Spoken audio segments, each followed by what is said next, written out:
प्यारे दोस्तों, आइए आज हम आपके लिए एक तोता और एक राजा की कहानी को सुनाते हैं। एक समय की बात है, किसी राज्य में एक राजा हरिशंकर नाम का राज्य करता था। उस राजा के 3 बेटे थे। उसकी ख्वाहिश थी कि वह उसका सबसे काबिल बेटा उसकी राजगद्दी संभाले, लेकिन वह इस बात को लेकर संशय में था कि तीनों में से किसे वह अपना राजपाट सौंपे। एक दिन राजा को एक तरकीब सूझी।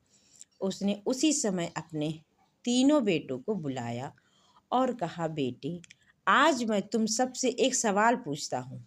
अगर तुम लोगों के सामने एक गुनहगार खड़ा हो तो तुम उसके साथ क्या करोगे? इस पर राजा के पहले बेटे ने कहा, उस अपराधी को सजाए मौत दी जानी चाहिए। वहीं दूसरे बेटे ने कहा, गुनहगार को काल कोठरी में बांध देना चाहिए। जबकि तीसरे बेटे ने कहा, पिताजी, हमें सजा देने से पहले इस बात की जांच करनी चाहिए कि उसने सही में अपराध किया है या नहीं। इस पर राजा के तीसरे बेटे ने सभी को एक कहानी सुनाई। एक राजा था जिसके पास एक बुद्धिमान तोता था। एक बार उस तोता ने महाराज से कहा, मुझे अपने माता और पिताजी के पास जाना है।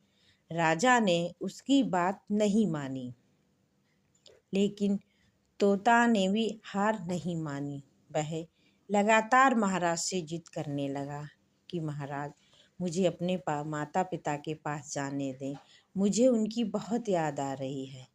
अंत में राजा ने तोता की बात मान ली और कहा, ठीक है, तुम अपने माता पिता से मिलकर आओ, लेकिन वहाँ ज़्यादा दिन नहीं रुकना।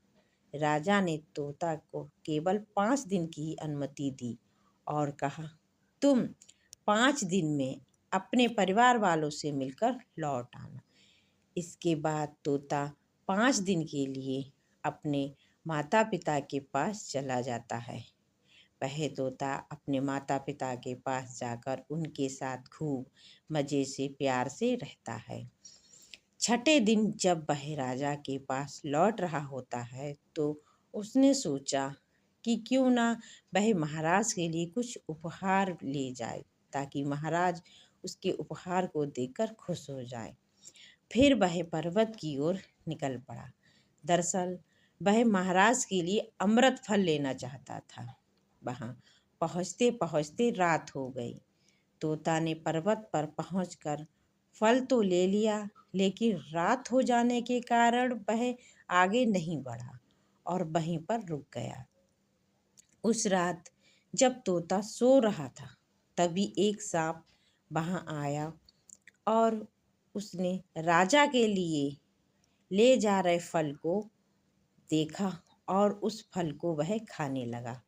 सांप ने फल को खाया, इस कारण उस फल में जहर फैल गया था। हालांकि तोते को इस बात की भनक तक नहीं थी।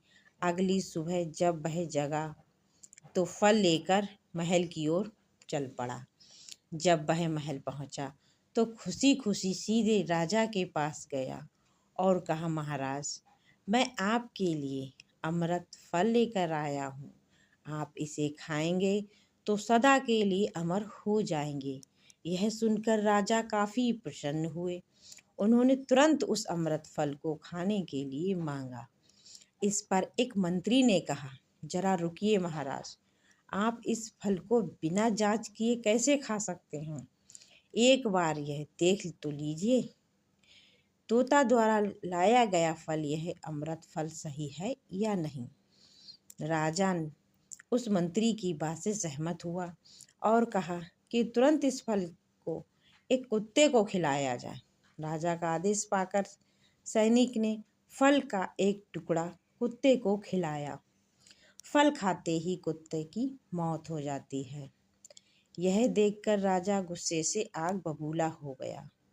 उसने क्रोध में आकर तलवार से तोते का सिर काट दिया, साथ ही फल को भी फिकवा दिया।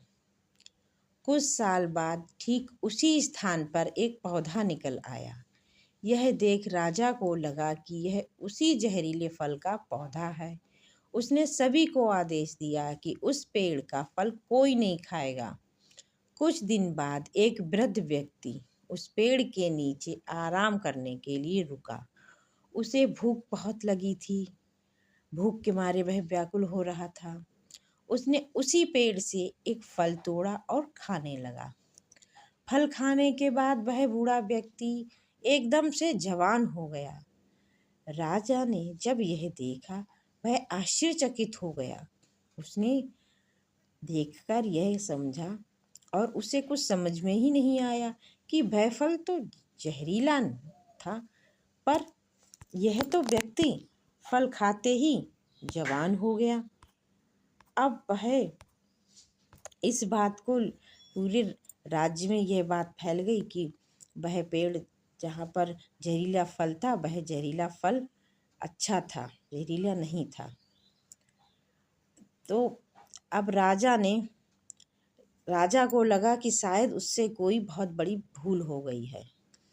जब वह उस आदमी के पास गया और उस आदमी ने बताया कि मैंने ये फल खाया और मैं जवान हो गया हूँ, इस बात की वह सच्चाई जानकर बहुत परेशान हुआ और अफसोस जताने लगा।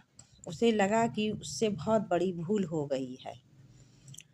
अब उसने बिना सच्चाई जाने तोता को मार दिया।